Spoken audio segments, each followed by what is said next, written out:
മിശിഹായ്ക്ക് സ്തുതിയായിരിക്കട്ടെ.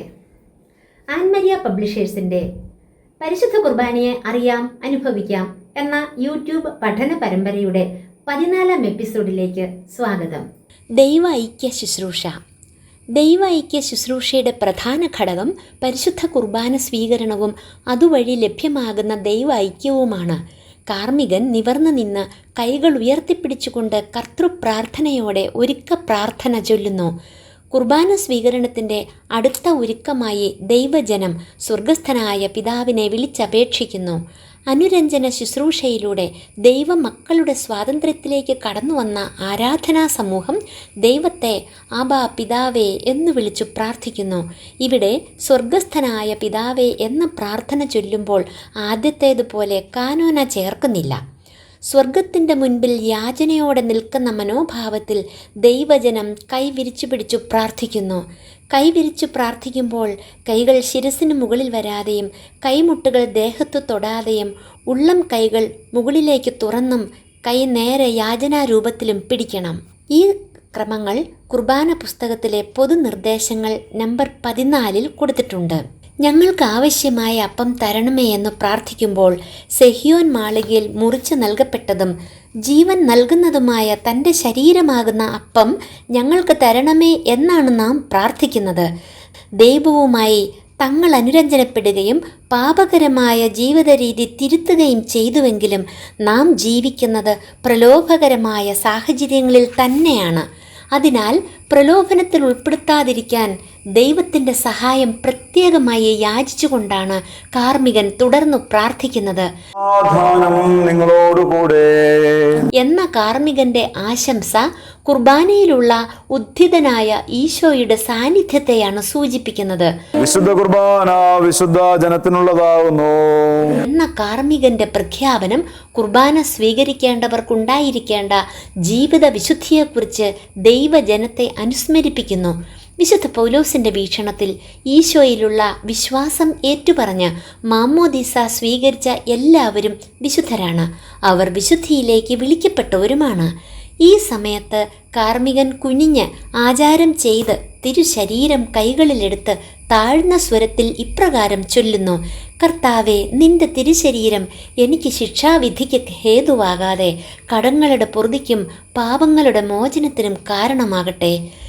ഈ പ്രാർത്ഥന ദിവ്യകാരുണ്യ സ്വീകരണത്തിൻ്റെ യഥാർത്ഥ അർത്ഥം നമുക്ക് പറഞ്ഞു തരുന്നു. പരിശുദ്ധ കുർബാനയിൽ ഈശോ ചെയ്തത് എന്താണെന്ന് പാപ്പ പറയുന്നത് ഇപ്രകാരമാണ്: ഈശോ ഇന്ന് നമുക്ക് വേണ്ടി പീഡ സഹിക്കുകയാണ്, മരിക്കുകയാണ്, ഉത്ഥാനം ചെയ്യുകയാണ്. ഈ ചിന്ത നമുക്കുണ്ടായിരിക്കണം.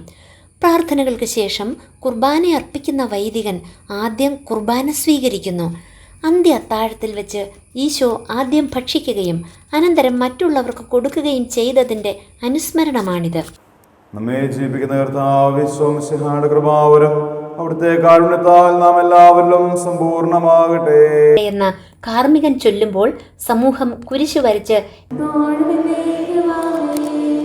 എന്ന് പറഞ്ഞുകൊണ്ട് ആശീർവാദം സ്വീകരിക്കുന്നു. വചനം പ്രസംഗിക്കുവാൻ താൻ അശുദ്ധനാണെന്നും മലിനതയുള്ളവനാണെന്നും കണ്ടപ്പോൾ മാലാഖ ഗണത്തിൽപ്പെട്ട സെറാഫുകളിൽ ഒരുവൻ ഒരു കൊടിൽ കൊണ്ട് ബലിപീഠത്തിൽ നിന്നൊരു തീക്കട്ടയെടുത്ത് ഏശയ്യായുടെ അധരങ്ങളിൽ സ്പർശിച്ച് അവനെ വിശുദ്ധിയുള്ളവനാക്കി. ജ്വലിക്കുന്ന തീക്കട്ട പോലെ പരിശുദ്ധ കുർബാന ബലിപീഠത്തിൽ നിന്ന് നമ്മുടെ അരികിലേക്ക് വരികയും നമ്മെ വിശുദ്ധീകരിക്കുകയും ചെയ്യുന്നു. അടുത്തത് കുർബാന സ്വീകരണം. ഈശോ മിശിഹായുടെ തിരുശരീര രക്തങ്ങൾ സ്വീകരിക്കുന്ന വ്യക്തി കർത്താവിൻ്റെ മരണത്തിലും ഉത്ഥാനത്തിലും പങ്കുചേരുന്നു. പരിശുദ്ധ കുർബാന യോഗ്യതയോടെ ഉൾക്കൊള്ളുവാൻ കത്തോലിക്കാ സഭ നിർദ്ദേശിക്കുന്ന 3 കാര്യങ്ങളുണ്ട്. 1. പ്രസാദവരം ഉണ്ടായിരിക്കുന്നത്. 2. ദിവ്യകാരുണ്യ സ്വീകരണത്തിന് മുൻപ് 1 മണിക്കൂർ നേരത്തേക്ക് ഉപവസിക്കുന്നത്, അതായത് വെള്ളം കുടിക്കുന്നത് ഉപവാസ ലംഘനമല്ല. 3. വേണ്ടത്ര ഭക്തിയും ഒരുക്കവും ഉണ്ടായിരിക്കുന്നത്. ഈശോയെ, എന്നോട് കരുണയായിരിക്കണമേ എന്ന് പല പ്രാവശ്യം ചൊല്ലുക. ഈശോയുടെ തിരുഹൃദയ ജപമാലയിലെ മിശിഹായുടെ ദിവ്യാത്മാവെ, എന്നെ ശുദ്ധീകരിക്കണമേ എന്ന് തുടങ്ങുന്ന പ്രാർത്ഥന ചൊല്ലുക. ഹൃദയശാന്തതയും എളിമയുമുള്ള ഈശോ, എൻ്റെ ഹൃദയം അങ്ങേ ദിവ്യഹൃദയത്തിന് ഒത്തതാക്കി അരുളണമേ എന്ന പ്രാർത്ഥന പല പ്രാവശ്യം ചൊല്ലുക. ഈശോയെ, ഞാൻ അങ്ങയെ സ്നേഹിക്കുന്നുവെന്ന് കുർബാന സ്വീകരണം വരെ ചൊല്ലിക്കൊണ്ടിരിക്കുക. കുർബാന സ്വീകരണത്തിന്റെ ഫലപ്രാപ്തി എന്ന് പറയുന്നത് നാം എത്രത്തോളം ഒരുങ്ങി എന്നതിനെ ആശ്രയിച്ചിരിക്കുന്നു. ഒരുക്കത്തോടെയായിരിക്കണം കുർബാന സ്വീകരിക്കാൻ. ഏറ്റവും പ്രധാനപ്പെട്ട ഒരുക്കം നമ്മുടെ ഹൃദയത്തിന്റെ ഒരുക്കമാണ്. അനുതപിക്കുന്ന ഹൃദയത്തോടെ നാം കുർബാന സ്വീകരിക്കാൻ ഒരുങ്ങണം. ഈശോയ്ക്ക് എപ്പോൾ വേണമെങ്കിലും തിരുവോസ്തി മാംസവും രക്തവുമായി മാറ്റാം. പക്ഷെ അങ്ങനെയായാൽ അത് നമുക്ക് സ്വീകരിക്കാൻ ബുദ്ധിമുട്ടുണ്ടാക്കും. പശ്ചാത്തപിച്ച ഏറ്റവും വലിയ പാപിക്കും ഏറ്റവും ചെറിയ കുഞ്ഞിനും ഒരുപോലെ സ്വീകരിക്കപ്പെടാൻ വേണ്ടിയാണ് ഈശോ തിരുവോസ്തിയായി തീർന്നിരിക്കുന്നത്. തിരുവോസ്തിയുടെ ഓരോ തരിയും ഈശോ മുഴുവനുമായും ഉൾക്കൊള്ളുന്നതാണ്. പരിശുദ്ധ കുർബാന നൽകുമ്പോൾ വൈദികൻ ഉച്ചരിക്കുമ്പോൾ ആമേൻ എന്ന് പ്രത്യുത്തരം നൽകിക്കൊണ്ട് പരിശുദ്ധ കുർബാന സ്വീകരിക്കാം. കുർബാന നാവിൽ സ്പർശിക്കുമ്പോൾ അനുതപിച്ച വിശ്വാസിക്ക് പാപങ്ങളുടെ മോചനവും കടങ്ങളുടെ പൊറുതിയും ലഭിക്കും. പരിശുദ്ധാത്മാവിന്റെ ആവാസത്താൽ ഈശോയുടെ തിരുശരീര രക്തങ്ങളായി തീർന്ന അപ്പവും വീഞ്ഞും നാം സ്വീകരിക്കുമ്പോൾ പരിശുദ്ധ ത്രിത്വമാണ് നമ്മുടെ ഹൃദയത്തിലേക്ക് വരുന്നത്. എന്നിലേക്ക് വന്ന അപ്പവും വീഞ്ഞും ഈശോയുടെ ശരീര രക്തങ്ങളാണെന്നുള്ള ഉത്തമ ബോധ്യം എനിക്കുണ്ടാകണം. ഈശോയുടെ തിരുശരീര രക്തങ്ങൾ സ്വീകരിക്കുമ്പോൾ യഥാർത്ഥത്തിൽ ഈശോ നമ്മെ സ്വീകരിക്കുകയാണ് ചെയ്യുന്നത്. ഈശോയുടെ ശരീരത്തിലേക്ക് നമ്മളെ മുഴുവനായി സ്വീകരിക്കുന്നു. ഈശോയുടെ ഹൃദയത്തിലേക്ക് നമ്മുടെ ഹൃദയത്തെ സ്വീകരിക്കുന്നു. ഈശോയുടെ ഹൃദയവും നമ്മുടെ ഹൃദയവും ഒന്നാകുന്നു. നമ്മുടെ മനസ്സിൻ്റെ അസ്വസ്ഥതകളെയും ശരീരത്തിൻ്റെ അസുഖങ്ങളെയും ഈശോയ്ക്ക് സമർപ്പിക്കാം. നമുക്ക് പ്രാർത്ഥിക്കാം. ഈശോയെ, ഞാൻ അങ്ങയെ സ്വീകരിച്ചതുവഴി അവിടുന്ന് എന്നെ സ്വീകരിച്ചു. അവിടുത്തെ ശരീരവും എൻ്റെ ശരീരവും ഒന്നായി തീർന്നിരിക്കുന്നു. അവിടുത്തെ രക്തവും എൻ്റെ രക്തവും ഒന്നായി തീർന്നിരിക്കുന്നു. എൻ്റെ ശരീര രക്തങ്ങളെയും മനസ്സിനെയും വിശുദ്ധീകരിക്കണമേ. നാം ഈശോയെ സ്നേഹിക്കുന്നതിന് മുമ്പ് തന്നെ ഈശോ നമ്മെ സ്നേഹിക്കുന്നു. നമുക്ക് ഈശോയുടെ സ്നേഹത്തിൽ ലയിച്ചു ചേർന്ന് അവിടുത്തെ സ്തുതിക്കാം. ഈശോ പറയുന്നു, എൻ്റെ ശരീരം ഭക്ഷിക്കുകയും രക്തം പാനം ചെയ്യുകയും ചെയ്യുന്നവൻ എന്നിലും ഞാൻ അവനിലും വസിക്കും. കുർബാന സ്വീകരിക്കുന്ന വിശ്വാസിയിലേക്ക് വരുന്നത് ത്രിത്വൈക ദൈവമാണ്. തിരുശരീരത്തിൻ്റെയും തിരുരക്തത്തിൻ്റെയും സാദൃശ്യങ്ങളിലാണ് കുർബാനയിൽ വിശ്വാസികൾ ദിവ്യകാരുണ്യം നാവിൽ സ്വീകരിക്കുന്നത്. എന്നാൽ കുർബാന സ്വീകരിക്കാനുള്ള വിശ്വാസികളുടെ എണ്ണം വളരെ കൂടുതലുണ്ടെങ്കിൽ തിരുശരീരത്തിൻ്റെ സാദൃശ്യത്തിൽ മാത്രം നാവിൽ അഥവാ കുരിശാകൃതിയിൽ നീട്ടപ്പെട്ട കരങ്ങളിൽ കുർബാന നൽകാറുണ്ട്. വിഭജന ശുശ്രൂഷ സമയത്ത് പുരോഹിതൻ തിരുരക്തത്തിൽ മുക്കിയ അപ്പം കൊണ്ട് കൂദാശ ചെയ്ത തിരുവോസ്തികളുടെ മേൽ കുരിശാകൃതിയിൽ റൂഷ്മ ചെയ്യുന്നതുവഴി നാം സ്വീകരിക്കുന്നത് ഈശോയുടെ തിരുശരീര രക്തമാണ്. ഒരു കാര്യം പ്രത്യേകം ശ്രദ്ധിക്കണം.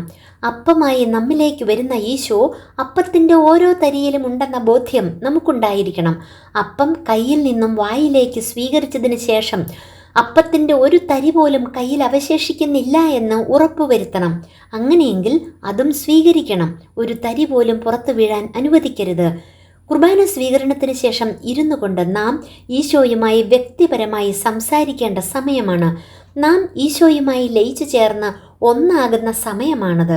ഈശോ നമ്മെ സ്വന്തമാക്കുന്ന സമയം. ആവുന്ന വിധത്തിലെല്ലാം ഈശോയെ സ്തുതിക്കുകയും ആരാധിക്കുകയും ചെയ്യണം. ഈ സമയം ഗായക സംഘത്തിൻ്റെ ഉച്ചത്തിലുള്ള ഗാനാലാപനം ഈശോയുമായുള്ള വ്യക്തിപരമായ സംഭാഷണത്തിന് തടസ്സമാണ് എന്നതൊരു വസ്തുതയാണെങ്കിലും സന്ദർഭത്തിനിണങ്ങുന്ന ഒരു ഗാനം എല്ലാവരും കൂടി പാടിയാൽ അത് എത്രയോ സ്വർഗീയം. പരിശുദ്ധ കുർബാന സ്വീകരണത്തിന് ശേഷം അത്യുന്നതനും സർവശക്തനുമായ ദൈവം ബലഹീനനും പാപിയുമായ എൻ്റെ ഉള്ളിലേക്ക് ഇറങ്ങി വന്നതോർത്ത് എളിമയോടെയും നന്ദിയോടെയും സ്തുതിച്ചു പ്രാർത്ഥിക്കുക. എൻ്റെ ഈശോയെ, എല്ലാ വസ്തുക്കളേക്കാൾ അധികമായി ഞാൻ നിന്നെ സ്നേഹിക്കുന്നു എന്ന് ഒരു കൊന്ത പോലെ ചൊല്ലിക്കൊണ്ടിരിക്കുക. പാപികളായ നമ്മെ തേടി വന്ന് നമ്മുടെ ഹൃദയ കവാടത്തിൽ മുട്ടിവിളിച്ച് ഉള്ളിലേക്ക് ഇറങ്ങി വന്ന് നമ്മെ ദൈവസ്നേഹത്തിൽ നിറയ്ക്കുകയും അവിടുത്തെ കരുണക്കടലിൽ മുക്കിയെടുക്കുകയും ചെയ്യുന്ന ആ അപരിമേയ സ്നേഹത്തിനു മുമ്പിൽ കൂപ്പ് കൈകളോടെ കണ്ണുകൾ അടച്ച് ധ്യാന നിമഗ്നരായി നമുക്കിരിക്കാം. ഓർക്കുക, ഒരു പൂർണ്ണ ദണ്ഡവിമോചനത്തിൻ്റെ സമയമാണത്. ദിവ്യകാരുണ്യ സ്വീകരണത്തിന് ശേഷം കർത്താവിൻ്റെ തിരുനാളുകളിലും പ്രധാന തിരുനാളുകളിലും ചൊല്ലുന്ന മനോഹരമായ ഒരു പ്രാർത്ഥന താഴെ കൊടുക്കുന്നു. ഞങ്ങളുടെ കർത്താവേ, കടങ്ങളുടെ പൊറുതിക്കായി പരിശുദ്ധ കുർബാന സ്വീകരിച്ച ഞങ്ങളുടെ കൈകളെ ശക്തമാക്കണമേ. ദൈവമായ നിനക്ക് എല്ലാ ദിവസവും സത്ഫലങ്ങൾ സമർപ്പിക്കാൻ അവയെ യോഗ്യമാക്കണമേ. വിശുദ്ധ സ്ഥലത്ത് കീർത്തനം പാടിയ ഞങ്ങളുടെ അധരങ്ങളെ സ്വർഗത്തിൽ നിന്നെ സ്തുതിക്കാൻ അർഹമാക്കണമേ. നിന്റെ സ്തുതികൾ കേട്ട കാതുകൾ ശിക്ഷാവിധിയുടെ സ്വരം കേൾക്കാതിരിക്കട്ടെ. നിന്റെ അളവറ്റ കാരുണ്യം കണ്ട കണ്ണുകൾക്ക് നിന്റെ അനുഗ്രഹദായകമായ പ്രത്യാഗമനം കാണാൻ ഇടവരട്ടെ. നിന്നെ പരിശുദ്ധൻ എന്നു പാടിപ്പുകഴ്ത്തിയ നാവുകളെ സത്യം പറയാൻ സന്നദ്ധമാക്കണമേ. ദൈവാലയത്തിൽ സഞ്ചരിച്ച പാദങ്ങൾക്ക് പ്രകാശത്തിൻ്റെ സ്ഥലത്ത് സഞ്ചരിക്കാൻ ഇടയാകട്ടെ. നിന്റെ സജീവമായ ശരീരം ഉൾക്കൊണ്ട ഞങ്ങളുടെ അധരങ്ങൾക്ക് നവജീവൻ പ്രദാനം ചെയ്യണമേ. നിന്നെ ആരാധിച്ച ഞങ്ങളുടെ സമൂഹത്തെ അനുഗ്രഹങ്ങൾ കൊണ്ട് സമ്പന്നമാക്കണമേ. നിന്റെ അനന്തമായ സ്നേഹം ഞങ്ങളിലെന്നും നിലനിൽക്കട്ടെ. നിനക്ക് സ്തുതികൾ സമർപ്പിക്കാൻ ആ സ്നേഹത്തിൽ ഞങ്ങൾ വളരുകയും ചെയ്യട്ടെ. ഞങ്ങളേവരുടെയും യാചനകൾക്ക് നീ വാതിൽ തുറക്കണമേ. ഞങ്ങളുടെ ഈ ശുശ്രൂഷ നിന്റെ സന്നിധിയിൽ സ്വീകാര്യമാകുകയും ചെയ്യട്ടെ. ആമേൻ. ഈ പ്രാർത്ഥന കാണാതെ പഠിച്ച് കുർബാന സ്വീകരണത്തിന് ശേഷം ചൊല്ലുന്നത് വളരെ നല്ലതാണ്. 14-ാം എപ്പിസോഡ് ഇവിടെ അവസാനിക്കുന്നു. 15-ാം എപ്പിസോഡ് അടുത്ത ദിവസം കാണാം. ആമേൻ.